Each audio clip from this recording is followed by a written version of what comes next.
Hello guys, welcome back to my new blog. मैं प्रिया शर्मा और मैं अपने ब्लॉग में आपका स्वागत करती हूँ। उम्मीद करती हूँ आप लोग बहुत अच्छे होंगे। तो दोस्तों, आज मैं ये ब्लॉग बना रही हूँ सीढ़ी पे बैठ के, क्योंकि मैं कुछ बोल नहीं पाऊँगी ज़्यादा। बस इतना कहूँगी कि ये सीढ़ी पे मैं बहुत दिन बैठी। जब भी परेशान होती थी तो यहाँ आके बैठती थी। हाँ, फ़र्क इतना है कि आज अकेले बैठी हूँ। उस समय कोई और साथ में बैठता था। एक भाभी थी, जब भी कुछ बात होता था मैं उनके साथ शेयर करती थी, उनसे बातें करती थी। लेकिन आज कोई नहीं है जिससे कि मैं अपना बात शेयर करूं। और शायद समय के साथ मैं भी ऐसी बन गई हूं कि मैं भी अपना बात किसी से शेयर नहीं करना चाहती हूं। क्योंकि क्या है कि मुझे विश्वास हो गया, मुझे ऐसा महसूस होने लगा कि यहाँ पे कोई किसी का नहीं है। आप कितना भी किसी को अपना समझ रहे हो ना, लेकिन यहाँ कोई किसी का अपना नहीं है।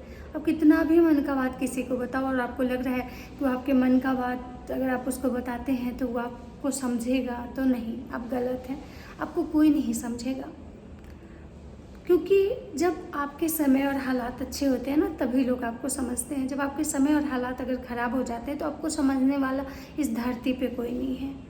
तो मैं बस यही कहूँगी कि अपने मन की जो बात है ना, वो इंसान को मन में ही रखना चाहिए। क्योंकि अभी समय वैसा ही चल रहा है। और आज का जो दिन है और ये जो टाइम है, रात के तब 10 बजने वाले हैं और मैं इतनी परेशान हूँ कि क्या बोलूँ। ना तो मुझे रोया जा रहा है, ना तो मुझे हंसा जा रहा है, ना तो मुझे कुछ कहा जा रहा है। क्योंकि मतलब मुझे 102 बुखार है, उसके बावजूद भी मैं सुबह से मतलब संघर्ष कर रही हूँ। खुद से लड़ रही हूँ, अपनी चीज़ों से लड़ रही हूँ, अपनी परिस्थितियों से लड़ रही हूँ। लेकिन मैं इतनी मजबूर हूँ कि अपनी बातें किसी को बता भी नहीं सकती हूँ। आज मैं जीवन के उस पड़ाव पे हूँ जहाँ कि मेरे आगे पीछे कोई नहीं है। मतलब कोई एक मदद करने के लिए सिंगल एक इंसान नहीं है जिससे कि मैं हेल्प मांग सकूँ। सिर्फ ऊपर वाले के भरोसे बैठी हूँ। अब बस देखना ये है कि ऊपर वाले मेरे साथ न्याय कब करते हैं। सब लोग सोचता होगा कि मैं मतलब ऐसे बोलती हूँ कि कुछ क्लियर नहीं बोल पाती हूँ, क्योंकि मेरे हिम्मत ही नहीं हो पाता है कि क्लियर कैसे बोलूँ, क्या बोलूँ लोगों को, क्या बताऊँ, क्या हुआ, क्यों हुआ, कैसे हुआ। क्योंकि बहुत दिन तक तो मैं ऐसे हालात में नहीं थी कि मैं खड़ा भी हो पाऊँ, ऐसे सिचुएशंस में नहीं थी कि मैं कुछ बोल भी पाऊँ। आज मैं उससे थोड़े हालात बेहतर में आई हूँ। तो मैं यही सोचती हूँ कि जिस दिन मतलब मेरे हालात बहुत बेहतर हो जाएंगे, मैं उस लायक हो जाऊँगी कि मैं अपनी चीज़ों को एक मतलब बोल पाऊँ, मैं उस दिन आप लोगों से सारी बातें शेयर करूँगी। अभी मैं कुछ बताऊँगी तो वो अधूरी ही रहेगी, क्योंकि इतना कुछ झेली हूँ ना, इतना कुछ झेली हूँ जीवन में कि एक बहुत बड़ी कहानी बन गई है। इतनी बड़ी कहानी जिसका मतलब शुरुआत कब हुआ, कैसे हुआ, क्या हुआ, कहाँ पे मेरी गलती थी, कहाँ पे मुझसे गलती हुई या कहाँ पे मुझे जानबूझ के गलत साबित किया गया, ये मुझे नहीं पता है। लेकिन इतना मुझे पता है कि जो कुछ भी मेरे साथ हुआ वो बहुत गलत हुआ और वैसा किसी के साथ ना हो। क्योंकि लोग एक कहावत कहता है कि किसी को उजाड़ के बसे तो क्या बसे, बसना है तो किसी को बसा के बसिए। लेकिन आज के टाइम में लोग ऐसे नहीं हैं। लोग क्या है ना कि लोग लोगों को उजाड़ के ही बस रहे हैं। पहले लोग को उजाड़ लेते हैं तो बसते हैं। और मैं अपने किस किस दुश्मन का नाम लूँ, किस किस लोगों का नाम लूँ कि कौन कौन लोग थे मुझे जो बर्बाद करने में, मतलब गिनती ही नहीं है।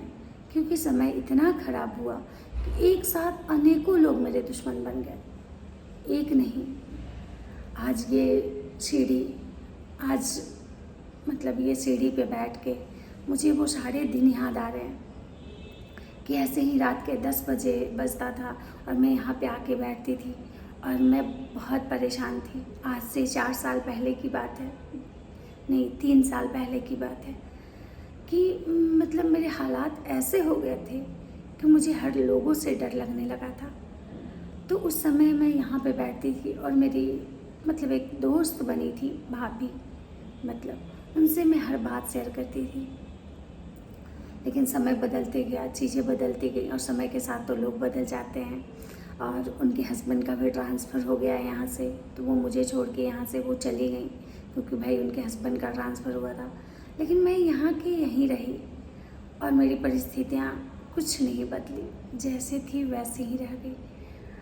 लेकिन हाँ, इस सीढ़ी पे बैठना मेरा बंद हो गया। मैं इस सीढ़ी पे कभी बैठने नहीं आती थी। आज बहुत दिनों के बाद हिम्मत जुटा के रात के 10 बज रहे हैं और मैं यहाँ पे बैठी हूँ। क्योंकि इसलिए बैठी हूँ क्योंकि आज मुझे हिम्मत आ गया कि मैं यहाँ पे बैठूँ। और यहाँ पे बैठ के बहुत सारी चीज़ें याद आती हैं। जब मैं यहाँ पे बैठती हूँ क्या याद आता है, क्या वो बातें हैं, मैं बताऊँगी आप लोग को। उसका भी टाइम आएगा, लेकिन अभी नहीं। सोचती हूँ कि जिस दिन अगर बताऊँगी ना तो सारी बातें बताऊँगी। ये भी हिम्मत जुटा रही हूँ। पहले मुझे कैमरा से डर लगता था, मैंने अपना फ़ोटो खींचना बंद कर दिया था। मैं अपना फ़ोटो तक नहीं लेती थी। मतलब मुझे अपनी सेल्फी ही अच्छी नहीं लगती थी, अपना फ़ोटो ही नहीं लेती थी, वीडियो ही नहीं बनाती थी।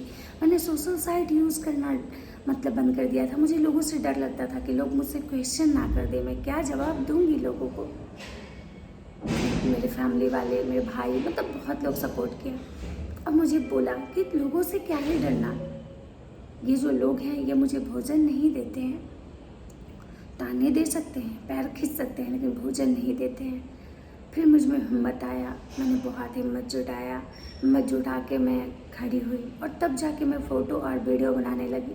लोग सोचते हैं सोशल साइट पे लड़कियां आके डांस करती हैं, वीडियो बनाती हैं, यूट्यूब पे आती हैं, पैसा, लेकिन लोग कभी भी किसी भी लड़की के इसके पीछे का दर्द कोई नहीं जानता है और ना कोई जानना चाहता है। सब सिर्फ कमेंट करते हैं, पैर खींचते हैं। अब हर किसी को सोचना चाहिए कि हर लड़कियां सोशल साइट पे स्टारडम के लिए नहीं आती हैं। हो सकता है कि बहुतों की मजबूरी उनको यहाँ पे लेके आई है वीडियो बनाने, रील्स बनाने। क्योंकि आपको भी पता है कि एक लड़की अगर घर से बाहर जाती है, किसी भी प्राइवेट संस्था में जाती है जॉब करने, वहाँ पे उतना सेफ नहीं है जितना कि वो अपने घर में नाच के रील्स बना के सेफ रहेगी। तो आप लोग उसको कोऑपरेट कीजिए, सपोर्ट कीजिए, ना कि उसका पैर खींचिए। नहीं तो उसके बारे में पहले पता कीजिए कि कौन किस दर्द से गुजर रहा है, तब उसको जज कीजिए। मैं ज़्यादा कुछ तो नहीं बोलूँगी क्योंकि ज़्यादा कुछ मेरे पास बोलने के लिए तो है ही नहीं, और जो मुझे बताना है वो तो मैं टाइम आने पे बताऊँगी। तो इस सीढ़ी पे मैं आज बैठी तो मुझे वो सारी चीज़ें, सारी बातें याद आने लगी। तो मैं सोची कि इस पे बैठी हूँ तो थोड़ा आप लोगों को बता दूँ कि इस सीढ़ी से मेरी बहुत सारी यादें जुड़ी हुई हैं। पहले मैं जब खुश होती थी, तैयार होती थी, तो यहाँ पे आके बैठ के फ़ोटो ज़रूर खिंचवाती थी। दोपहर का भी समय होता था तो यहाँ मैं बैठ के हवा खाती थी।